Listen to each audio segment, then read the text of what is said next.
For years, fans only heard whispers, rumors of a night that tore the thrash world apart. Tom Araya never spoke about it, until now. Behind the chaos of Slayer and the fury of Megadeth lay a friendship built on respect and destroyed by ego. Araya, calm and disciplined, was everything Dave Mustaine wasn't. Steady where Mustaine burned out of control. One was the quiet backbone of Slayer. The other, the exiled genius who turned rage into Megadeth. But something happened. Something that made even the loudest names in metal step back and say, "I'm not working with that guy."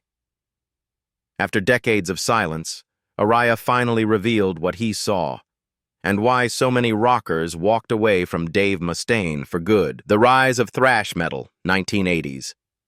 Thrash metal wasn't born in arenas. It rose from garages, smoke-filled clubs, and restless young musicians who played faster, louder, and angrier than anyone before them. Slayer emerged from Huntington Park, California, in 1981, a band that turned chaos into precision. At its core stood Tom Araya, the calm anchor amid a hurricane of noise. His voice cut through distortion, his bass held everything together. On stage, he was fierce, but offstage, controlled, a man who treated his craft like a profession, not a rebellion. Across the state, another story was unfolding. In 1983, Dave Mustaine, fresh from his brutal dismissal from Metallica, poured every ounce of rage and humiliation into a new creation, Megadeth. It wasn't just a band. It was revenge, set to a faster tempo. In those years, the thrash underground was more like a battleground than a scene. Bands traded riffs and insults in equal measure. Everyone was hungry, for recognition, for respect, for survival. Tom Araya, quiet but observant, often watched Mustaine from afar. He admired the fire, the almost supernatural precision in his playing. But he also saw something dangerous, a man who burned not just his enemies, but himself. They crossed paths at festivals and shared bills in dingy clubs, moments that felt charged even before a word was spoken. Araya was the type who left his emotions on the stage. Mustaine carried his into every room he entered. Both were visionaries in their own right, but while one chased mastery, the other chased redemption. And in thrash metal's feverish rise, that difference would soon become a fault line. Together with Metallica and Anthrax, Slayer and Megadeth formed the Big Four, a brotherhood of rivalry and respect. But while most thrived on competition, Mustaine thrived on conflict. His genius was unmatched, but so was his volatility. And soon, that would cost him far more than fame. The breaking point. The disastrous studio meeting in 1986. In 1986, thrash metal was at its peak, and both Slayer and Megadeth were standing on top of the scene. Slayer had just released Rain in Blood, an album that defined the raw speed and precision of the genre. Megadeth responded with Peace Cells. But who's buying? A record that proved Dave Mustaine's talent and determination after his departure from Metallica.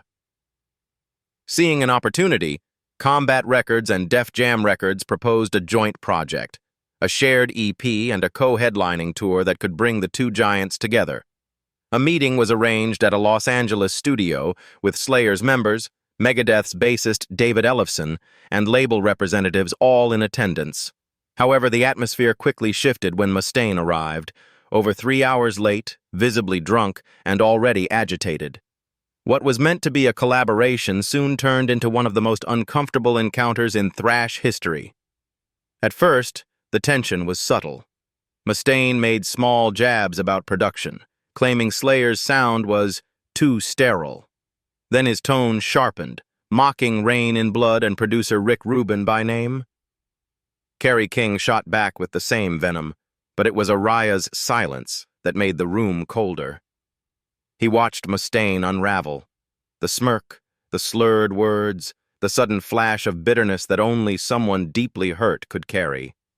When Mustaine grabbed Kerry's custom BC Rich guitar and smashed it against the floor, the room froze. No one shouted. No one even moved. The sound of splintering wood hung in the air longer than any riff that had ever echoed through those walls. By the time security stepped in, the collaboration was dead. So was any chance of peace between the two bands. The labels estimated the fallout cost millions, but for Araya, it wasn't about money. It was about something that couldn't be repaired. Respect. By mid-1986, Slayer and Megadeth were both standing at the summit of thrash metal. Slayer had just unleashed Rain in Blood, a record that pushed the limits of speed and aggression, produced by Rick Rubin under Def Jam Records. Megadeth, riding the wave of Peace Sells. But Who's Buying had finally proven that Dave Mustaine could succeed without Metallica.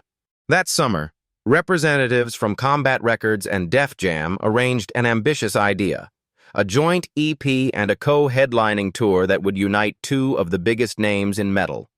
The proposal was bold, promising millions in revenue and the chance to cement thrash as a dominant global force. A meeting was scheduled at a Los Angeles studio to finalize the details. Slayer arrived on time, joined by bassist David Ellefson from Megadeth and a few label executives. But Dave Mustaine didn't. 3 hours passed before the studio door finally opened. Mustaine stumbled in, visibly intoxicated, his eyes unfocused, but his voice loud. The room fell into an uneasy silence. At first he tried to joke, but his tone quickly turned bitter. When the conversation shifted to Slayer's Rain in Blood, he began mocking the production, calling it thin and overhyped, and even ridiculed Rick Rubin's approach in front of everyone. Kerry King, never one to hold back, fired back with sharp words, defending both Rubin and the band's vision. Within seconds, the tension exploded. Mustaine's face turned red with anger. In a sudden, violent gesture, he reached for King's custom BC Rich Warlock guitar, one of his most prized instruments, and smashed it to the ground, shattering it into pieces. For a moment, it seemed like a fight was inevitable. Voices rose, chairs moved, but the other members stepped in, dragging them apart before it turned physical. The meeting was over. Mustaine was escorted out of the studio, still shouting as the door slammed behind him. By the next day, the collaboration was dead. The EP and tour were canceled, causing an estimated loss of $2 to $3 million for both labels. Rick Rubin, furious, vowed never to work with Mustaine again. Promoters began to tighten their contracts, demanding deposits and guarantees before agreeing to any Megadeth appearance. Whispers spread through the industry within days. No one wanted to be the next band to risk working with him. The story wasn't just about broken guitars anymore. It was about broken trust. It wasn't just another outburst. It was the moment Dave Mustaine's reputation crossed the line from difficult to dangerous. The aftermath of the 1986 studio disaster didn't fade quickly. For Slayer and Megadeth, it marked a turning point, not just between two bands, but across the entire thrash metal community. The scene had always been fueled by competition, but after that day, the rivalry took on a darker edge. Rumors spread fast. Some said Mustaine had tried to apologize. Others claimed he never saw fault in what happened. But the damage was done. Slayer's camp closed ranks, refusing to speak publicly about the incident, while Megadeth moved forward, channeling the chaos into new music. Still, the tension lingered. By the early 1990s, the thrash world had evolved. Metallica had gone mainstream, Anthrax experimented with new sounds, and Slayer and Megadeth remained two of the last bands holding on to the genre's brutal roots. When the Clash of the Titans tour was announced, a massive co-headlining tour featuring both bands, fans hoped old wounds had finally healed. On stage, it looked that way. Slayer and Megadeth shared the bill, delivered blistering sets, and smiled for photographers. But behind the scenes, a cold distance remained. Each band kept to its own space, separate dressing rooms, separate crews, almost no interaction beyond the bare minimum. Tom Araya once described it as professional politeness. They did what had to be done for the fans, but there was no real reconciliation. Kerry King and Mustaine rarely spoke, and when they did, it was short and tense. The 1986 incident became part of heavy metal lore, one of those stories that every fan had heard but few understood completely. It symbolized how pride and anger could fracture even the strongest of communities. And though the music continued to thrive, the brotherhood that once defined thrash metal was never quite the same again. Tom Araya had always been different from most frontmen in thrash metal. While others lived loudly, thrived on confrontation, and wore their chaos like a badge of honor, Araya preferred calm. He was focused, professional, and above all, grounded. Even during Slayer's most violent and chaotic performances, he stood at the center like a calm eye in a storm. That's why his quiet mistrust toward Dave Mustaine carried so much weight. For years, Araya avoided speaking about the 1986 incident, choosing silence over drama. But when he finally did, his words were measured. Not angry, not bitter, just honest. "He comes across as a nice guy," Araya once said in an interview, "but I always keep my guard up around him." That single line revealed more than any public feud ever could. To Araya, the problem wasn't talent. He openly respected Mustaine's skill and drive. It was the unpredictability, the pattern of conflict that seemed to follow him wherever he went. Araya had seen it up close. Mustaine would stir things up, make bold or cutting statements, and when the backlash came, he'd walk it back, sometimes blaming the media, sometimes saying he'd been misquoted. It became, in Araya's words, a cycle. He wasn't condemning Mustaine, but he didn't excuse him either. For a man like Araya, whose reputation was built on consistency and quiet respect, that kind of volatility wasn't just exhausting, it was dangerous. So he kept his distance. No dramatic statements, no public feuds, no attempt at reconciliation. Just silence, the kind that speaks volumes. And in that silence you could sense both disappointment and understanding. Araya didn't hate Mustaine. He simply learned to stop expecting him to change. The Clash of the Titans tour in 1991 was supposed to be a celebration, a monumental showcase of thrash metal's biggest forces. With Slayer, Megadeth, Anthrax, and Alice in Chains sharing the same stage, the energy was electric, the crowds massive, and the expectations sky-high. On paper, it was a dream lineup. But behind the scenes, old tensions simmered just beneath the surface. Dave Mustaine, then riding the peak of his career with Rust in Peace, carried not only the pride of success, but also the weight of old grudges, against Metallica, against Anthrax, and quietly against Slayer. For Tom Araya, the tour was a professional obligation wrapped in personal discomfort. The shadow of the 1986 studio incident still lingered. Though years had passed, the memory hadn't faded, and Mustaine's presence seemed to stir something unspoken in the room. Araya later admitted that interactions with Mustaine were tense from the start, polite on the surface but charged underneath. There was a particular moment when Mustaine, half in jest, hinted that Slayer had stopped evolving musically and were relying too much on their image rather than their sound.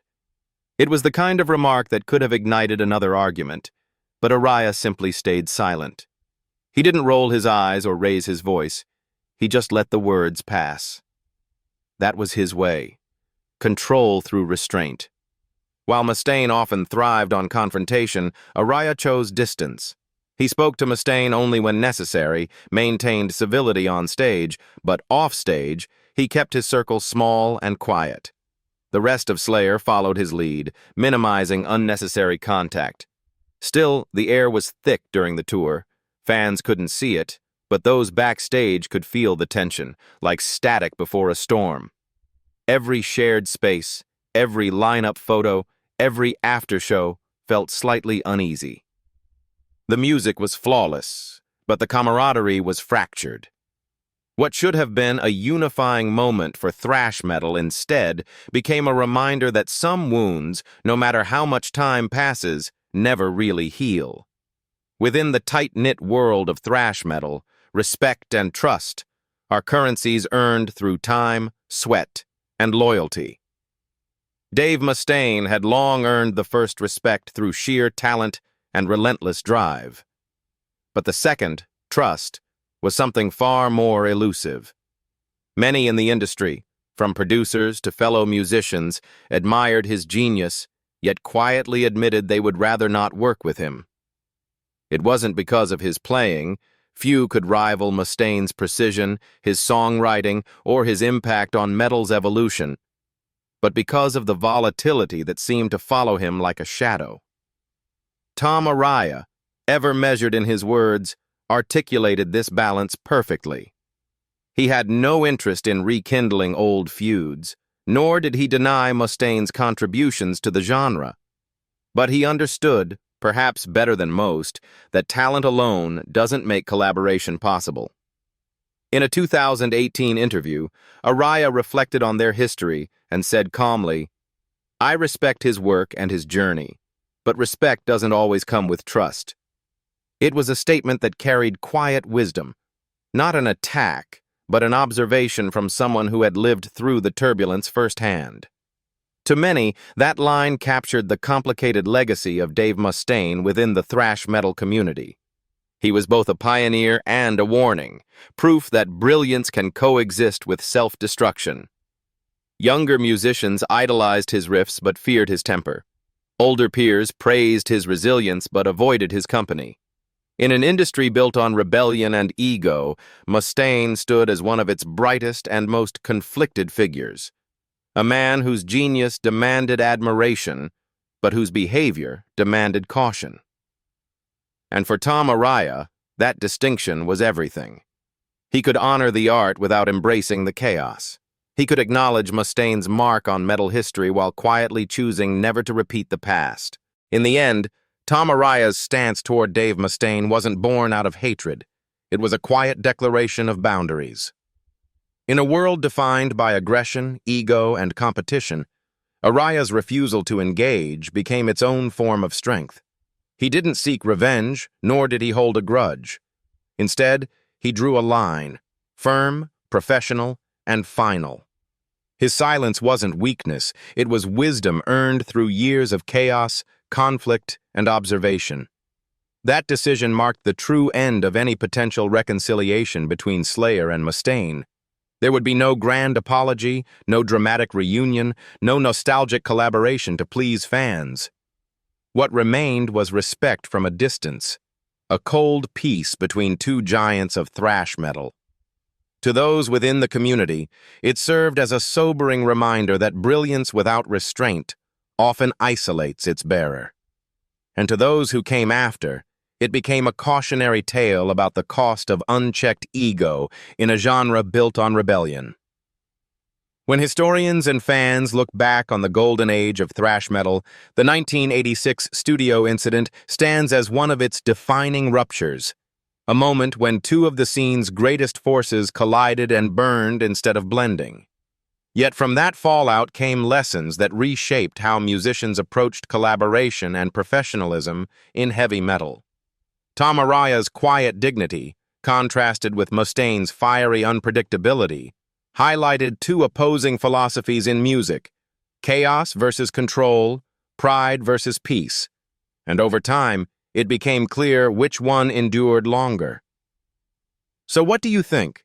Was Dave Mustaine simply misunderstood? Or did his behavior truly drive people away? Share your thoughts below, and don't forget to like and subscribe for more untold stories from the world of rock and metal.